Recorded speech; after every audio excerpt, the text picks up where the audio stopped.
Hi, it's Steve. Today we'd like to show you how to change the freezer shelf in your refrigerator. It's a really easy job. Let me show you how we do it.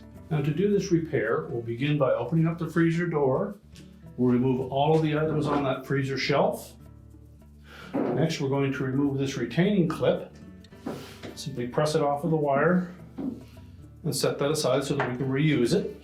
And take note on the side walls, there are pockets built into that freezer liner. And on one side they will have a little insert in them. On the sides that have the insert, which typically is going to be on the left side, we're going to lift that shelf up enough that we can center those heavy wires into the center of those pockets. We'll push that all the way in. That will allow it to release from the opposite side. We can then tilt it up or down and then pull it out of the left-hand wall. We'll discard the old shelf. Now when installing the new one, make sure that the wires that run front to back are on top. And line it up into those pockets again.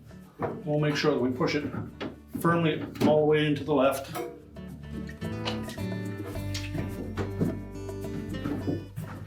And line it up with the sockets on the right-hand side and pull that shelf over until it's centered.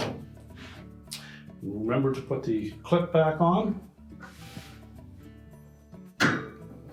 Just snap it into place.